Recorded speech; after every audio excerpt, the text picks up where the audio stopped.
মানে এখন ছোট করে বলছি না এখন কত দূর ভাবতে পারো? দেখো এখন আর এইগুলো নিয়ে ভাবি না খুব, তার কারণ আমার মনে হয় সারা পৃথিবীতে এত মিউজিক আছে যেটা সম্বন্ধে এত কম জানি, এবং এবং ধরো এই রক মিউজিক করব বাংলা গান, কিছুতেই ভালো গান লেখা হচ্ছে না, সবই কিরকম একটা অদ্ভুত প্রেমের গান হয়ে যাচ্ছে, যেগুলো মানে কোথাও গিয়ে তার গভীরতা নেই আর কি, বুঝতে পারছো? জেমস ভাইয়ের গান শুনে ভালো লাগছে।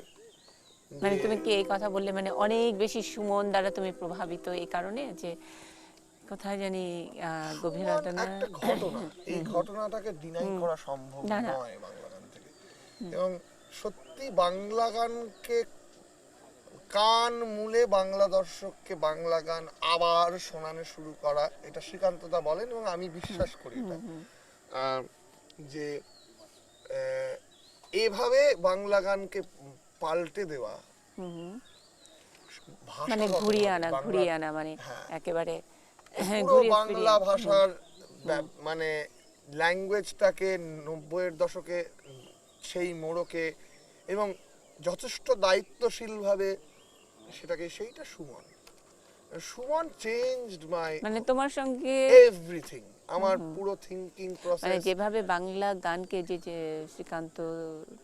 শ্রীকান্তদা বলেন আর কি, যে কান মোলে, তা আমাদের অর্ককে অনেকটা কান মোলে একেবারেই বাংলা ফকিরি ইত্যাদির মধ্যে আবারও নিয়ে আসলে, এবং এই অর্ক আজকে বলছেন যে সেইভাবে সেরকম গান হচ্ছে না, মানে গান লেখার কথা বলছে না, কেন তোমার কাছে দুর্বল এখন অনেকক্ষণ মনে হচ্ছে, এখনো সেই পুতু একটা প্রেমের ব্যাপার। হ্যাঁ হ্যাঁ হ্যাঁ, বাংলাদেশে জেমস ভাইয়ের কিছু গান খুব মানে ভালো লেখা হয়েছে, কিন্তু আমার কথা হচ্ছে যে সবই ভালো গান, শ্যামল মিত্র যে সময় গান করতেন ভালো গান লেখা হয়েছে, ঠিক আছে, মানে বাংলা গান যখন আধুনিক, যে গান যে ভাষায়, সুমনদা যে কথাটা বলতে, যে ভাষায় কথা বলছি সে ভাষায় গান হচ্ছে না, বুঝতে পারছো? নাটকের ভাষা পাল্টে গেছে, সিনেমার ভাষা পাল্টে গেছে, সিনেমার ভাষা তো পাল্টে গেছেই, মানে সাংঘাতিক ভাবে পাল্টেছে। সত্যজিৎ বাবুর কথা বলছিলাম যখন, সত্যজিৎ বাবুর থ্রু দিয়ে মিউজিক সিনেমা দুটোর ভাষাই পাল্টেছে। আমার জীবনে আমার একজন সব মেজর, আমি ফিল্মের স্টুডেন্ট, আমি তোমায় বলছিলাম, এবং তার মধ্যে একজন most important director Ritwik Ghatak, যার ইনফ্লুয়েন্স মানে ম্যাসিভ ইনফ্লুয়েন্স আমার জীবনে আর কি, not as a film maker, as a দার্শনিক বলতে পারো অনেকটা, যে তার বক্তব্য, তার ইয়ে তো, এবং আজকে বাংলাদেশে দাঁড়িয়ে প্রথম যার কথা মনে পড়ে তিনিও ঋত্বিক ঘটকই আর কি। তো এইখানে এই লোকগুলোর কন্ট্রিবিউশনটা কে টেক ফরওয়ার্ড করবে? তো আফটার 70-এর দশক কি গান লেখা হচ্ছে? মহিন একটা পিরিয়ড, ঠিক আছে, সেই পিরিয়ডটা ধরো এই গোটা 5 বছর 7 বছর, তারপর আস্তে আস্তে ফেড আউট, আবার বহু বছর পরে তারা ফেরত আসছে। গৌতম বাবু ছবি বানাতে চলে যাচ্ছে, গৌতম বাবু তো মাল্টিফেসেটেড একটা ট্যালেন্ট। তো এই সব ব্যাপারে তো বাংলা গান কিছু একটা হওয়া দরকার, ভেরি ইম্পর্টেন্ট একটা ইয়ে, যে এবং পুরাতনী বাংলা গানের রিভাইভাল দরকার, বুঝতে পারছো? মানে এবং সেই সময় থ্যাঙ্কস টু আমাদের ফিল্ম ইন্ডাস্ট্রির বহু কাজ, যে খুব সস্তায় কিছু চটুল মাধ্যমে, মানে চটুল মানে যেটাকে বলে চটক আর কি, চটকের মাধ্যমে ল্যাটিন আমেরিকান মিউজিকের বেশ মানে সাবস্ট্যান্ডার্ড কিছু ইয়ে মানে ভার্সন, অশিক্ষিতদের মানে অনেকটাই অপরিণীত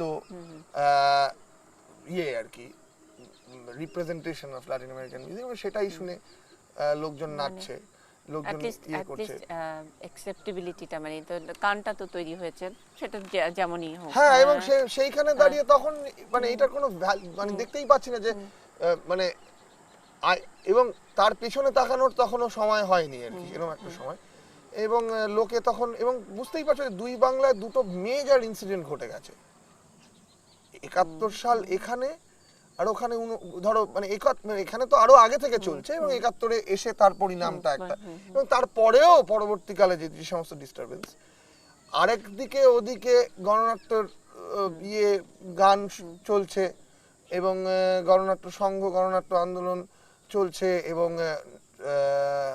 কমিউনিস্ট পার্টির সাথে নকশালদের পার্থক্য, এআইসিসিআর এর তৈরি হওয়া, বা কমিউনিস্ট মার্কসিস্ট লেনিনিস্ট পার্টি তৈরি হচ্ছে, বহু ছাত্ররা বেরিয়ে পড়ছে।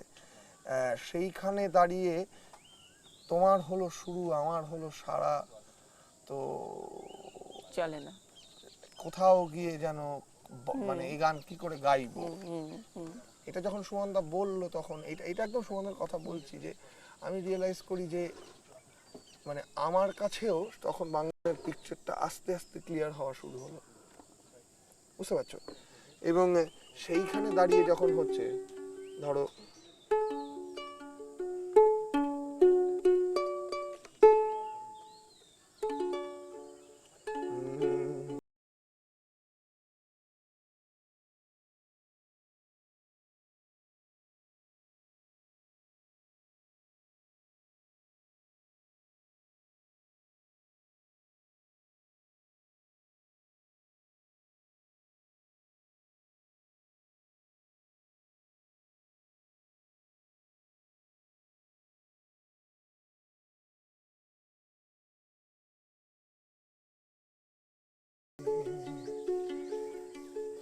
এই গানের ভোর কথাটা ব্যবহার হলো এতদিন পরে আবার বাংলা গানে, বুঝতে পারছো? এবং খুব অ্যাপ্ট একটা, আমারও তো বয়স হচ্ছে, রাত বিরেতেই কাশি, কাশির দমক থামলে কিন্তু বাঁচতে ভালোবাসি, বন্ধু তোমার ভালোবাসার স্বপ্নটাকে রেখো, বেঁচে নেবার স্বপ্নটাকে জাপটে ধরে থেকো, দিন বদলের স্বপ্নটাকে হারিয়ে ফেলো না, পাল্টে দেবার স্বপ্ন আমার এখনো গেল না, হাল ছেড়ো না। এইটা কি হলো?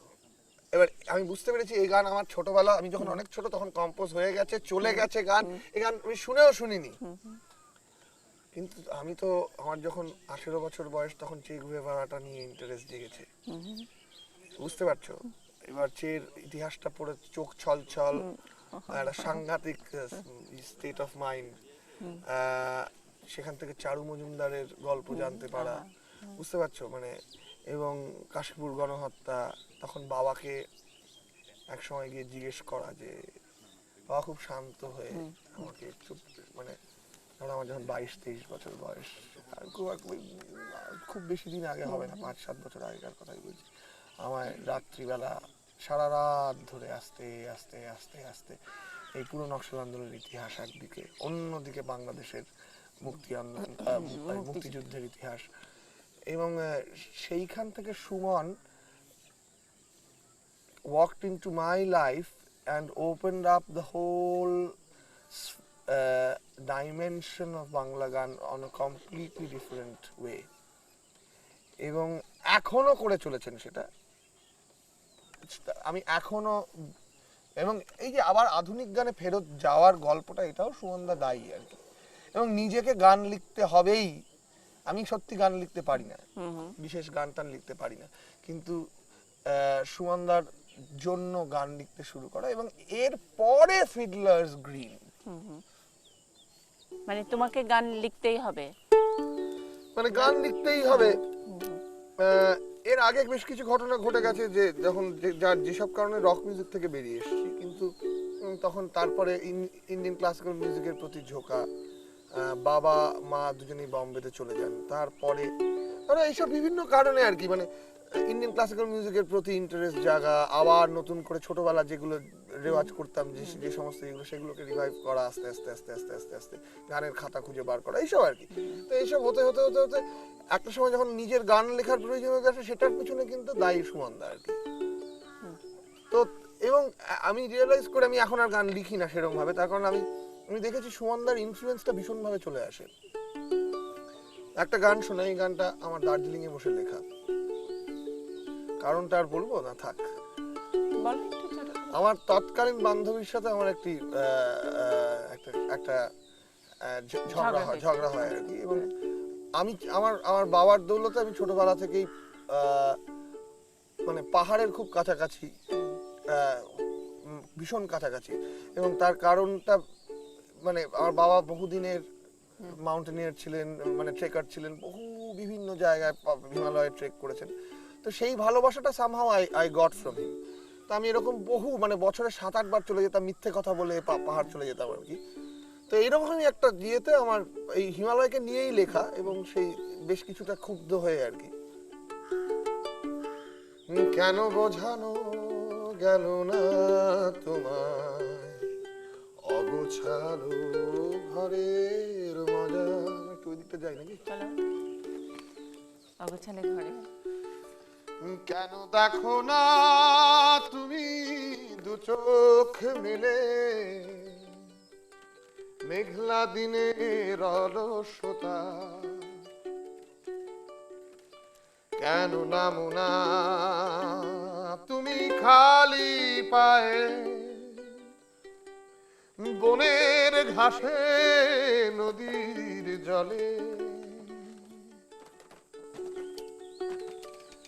কেন পারলে না তুমি আমার সাথে পাগল হতে অগোচরে।